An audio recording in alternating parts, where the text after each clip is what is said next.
Human evolution has seen our living standards progress from the times of the cavemen to the modern society comforts we enjoy today. As a species, we pride ourselves on the notion that we learn from the mistakes of previous generations. However, when it comes to gold, history has shown that there's been very little evolution over time, largely because much human behaviour has been shaped by fear and greed.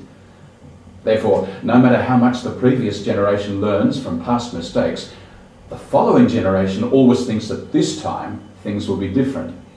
They, of course, believe that they're more sophisticated than their predecessors, and accordingly ignore those lessons from the past. Gold has always been used as a currency of trade, or the backing for currencies around the globe. This backing of currency, in simple terms, is referred to as the gold standard, and allows a local paper currency to be exchanged for a fixed quota of gold. This gold standard has allowed the citizens to trade using paper money, currencies, rather than having to carry around large quantities of gold, and has also created stability to the local currency, generally low inflation, and stable purchasing power of goods and services. Now, whilst the gold standard has been questioned, removed, and reintroduced throughout time, the outcomes from this human behaviour have always been the same. For example, in history, we have witnessed leaders of countries all over the globe remove this gold backing only to create a devaluing currency, growing inflation, and the depreciating purchasing power of the local currency. The effect of this directly impacts goods or services and how much the local population can purchase with their paper money. Now, when the purchasing power becomes worthless, history has demonstrated in a number of instances that local populations end up reverting back to either gold, silver, or barter as tenders of trade in an effort to restore order. Additionally, each time the gold standard was removed, the chaos it created to the economy proved difficult to restore the status quo of low inflation, stable currency, and low interest rates.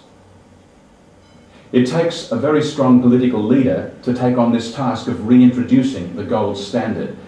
For example, Julius Caesar returned Rome's currency to stability via the gold standard. Napoleon returned France's currency to a gold standard and later became the emperor. Lenin returned the hyperinflationary Russia to the gold standard to stabilise the economy, and statues of him were erected throughout the land. And similarly, Mao Zedong returned China to the gold standard, and the country rallied around him. In 1949, the US government also assisted Japan in correcting their hyperinflationary yen to the gold standard to create stability. The world's strongest economy, the US, has also not been immune from this behaviour, showing 3 significant times in history where they removed the gold standard only to suffer devaluation of currencies, resulting in a significant rise in inflation and, in some cases, hyperinflation. The most notable time was when the US first created a currency called the confetti, which was issued by the government but shortly collapsed.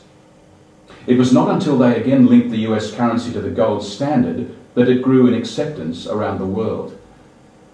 In another example, 1973 saw the US currency disintegrate, and the currencies in fact around the globe were floated. The US Carter administration led the world into inflation, where for the first time since 1934, when the dollar was worth 1/35 of an ounce of gold, the dollar devalued to represent a purchasing power of only 1/850th of an ounce.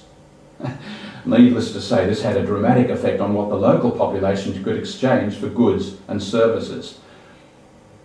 The basic benefits of the gold standard were even encountered in the 14th century, when a Chinese historian said paper should never be money, but only employed as a representative sign of value existing in metals or produce.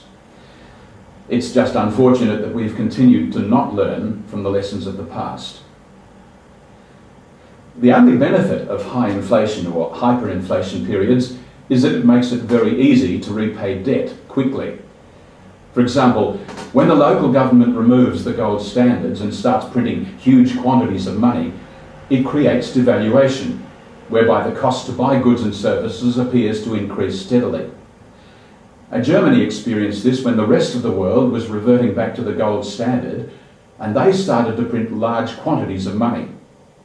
Now, at the start of the process in 1918, the German mark was valued at 8 marks to the US dollar, which had been repegged back to the gold standard. By 1921, the mark fell to 184 per US dollar. In 1922, it had reached 7,350 per US dollar. And finally, in November 1923, the mark fell to a staggering 4.2 trillion per US dollar.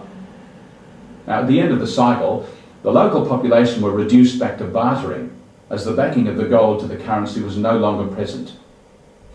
Essentially, if you're buying a loaf of bread for 4.2 trillion marks, and your mortgage was set back in 1918 at 200,000 marks, it would have been very easy to repay the debt once the currency had significantly devalued. Today, the beauty of a gold bar lies in its long-term growth potential and its ability to diversify investments, protect wealth, and preserve one's purchasing power in times of economic uncertainty. Now, over the past 5 years, we've all experienced strong equity markets, low interest rates, and low inflation. However, the investment horizon is now changing significantly, with rising pressure on inflation, rising commodity prices, and uncertainty in equity markets.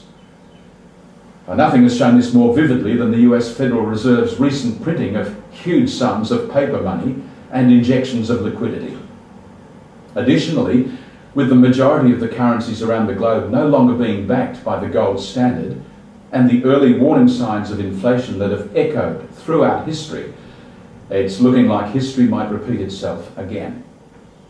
It is in times like these that the importance of gold and silver as an investment component in your portfolio becomes critical, to allow you to capture the long-term growth projection of gold in the future. For more information, please visit our website, goldsilverbullion.com.au.